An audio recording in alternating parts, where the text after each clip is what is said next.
So, Roman, is it story time? Wayne, it is story time. It is story time. And I have my story time equipment. Yay! Story time!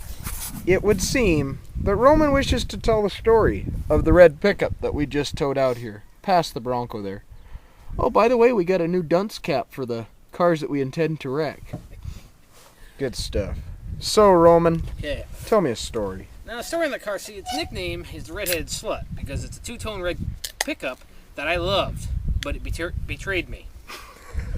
The reason it betrayed me, the story in this pickup was I had this nasty-ass 84 351 two-barrel two-tone brown pickup. And it was a pile. I mean, it had bad compression, it had bad everything. It was trashed.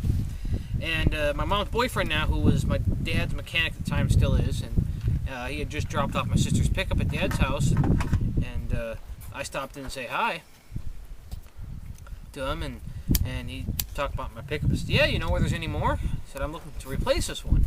Yeah, I got one out back, you know. Had some front end damage and stuff. It got wrecked, but you know, probably get you pretty cheap. Went and looked at it, and as you can see, if you saw it, the one fender smashed, the door's a little fucked up, and the front end is all kind of tweaked, and the grill's broken. It had a grill guard on it, but the grill guard smashed into the grill. Well, upon further investigation of the story, after I looked at it, I asked him, well, what happened? He goes, well, the story I got was that it was stolen. He goes, they don't really know who, but it was stolen out of the guy's front yard.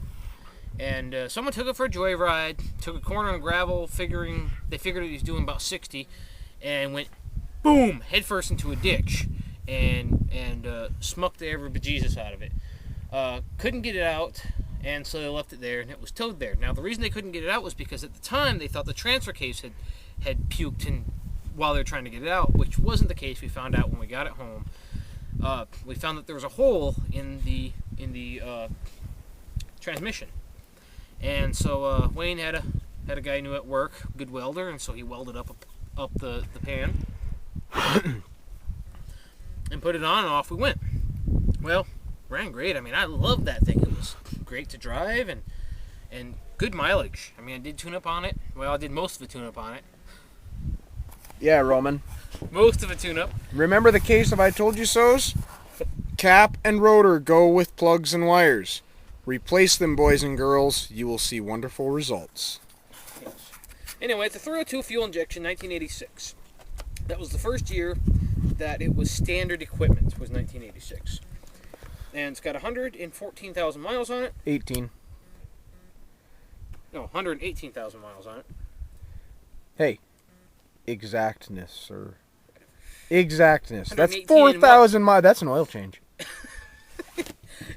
I was off by an oil change. And it ran like a charm. I mean, I'd never driven a 302 that, you know, most of my driven have been kind of dead on the bottom end. I've never driven a proper 302 before that. And I loved it. And then about 250 miles into my trips, I was actually on the highway between Sydney and the ranch, because there's a county landfill there. And it kept like going from overdrive to third, but when it was just acting real funny when it was doing it, and I didn't know what the deal was.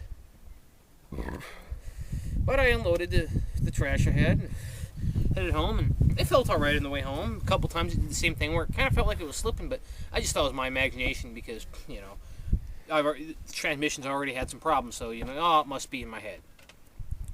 And I got home and parked it, and next morning I started up and went to work and had first and second gear, and that was it. So I drove it in first and second gear until I ran it out of gas, and then I parked it until now. I've been meaning to rebuild transmission, but for some reason I just haven't gotten to it. I suffer from that horrible illness called procrastination. Yes. Kind of like cleaning out your cars. Like the toaster oven. That's part of the procrastination. Like the toaster oven. It's part of the procrastination. What about you? You drove around in Kayla's car with carburetors in the trunk for like 3 weeks. I was getting rid of them. You got rid of all of them at my house. You wanted them. And I realized, like, the only Chevy one you gave me was a Quadra junk. So? What am I going to do with that pile of shit Dodge one I got there? Oh, that, what do they call them? Now I can't remember them. What they call them, the Dodge 4-barrel. Oh, thermoquad.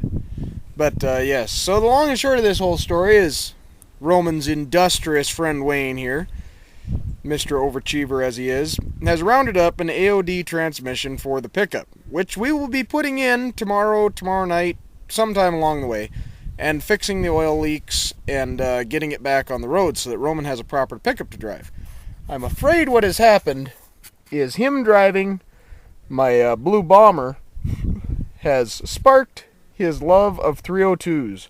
Proper 302s. 302s built between about 86 to, 302s 82. between 86, 82?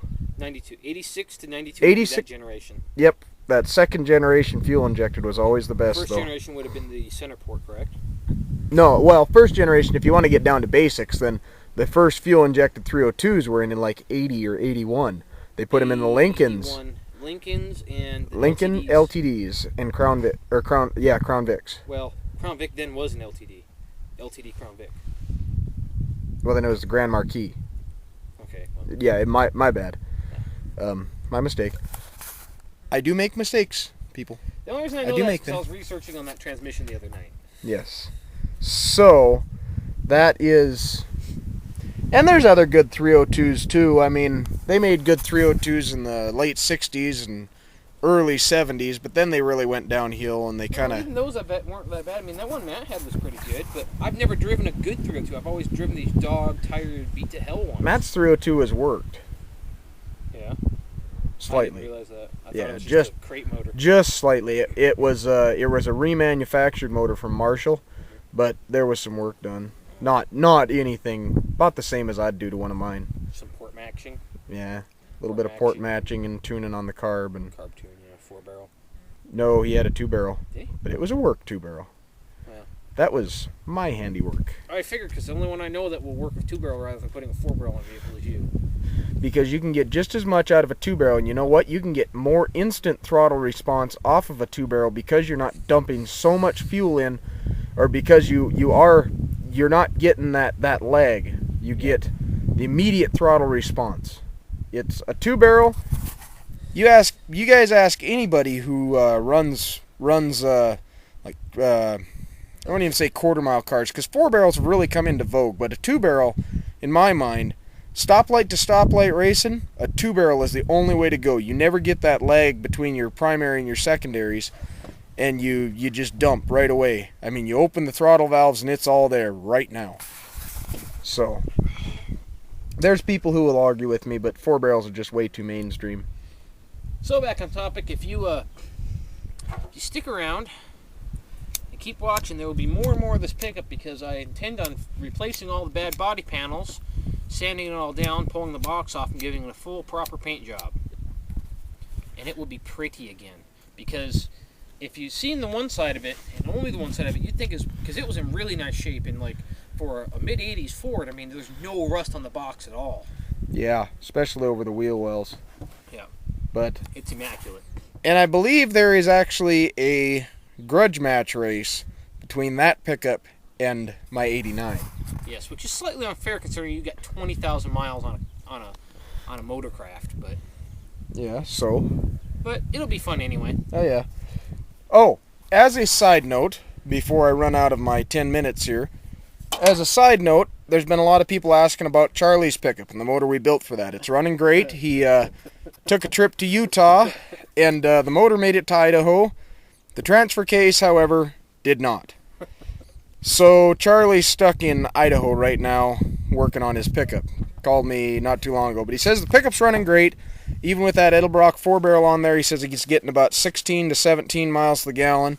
Said it was looking up the next tank, but the motor, of course, is breaking in and getting worn good. So, yeah, hope that answers all your guys' questions there. And,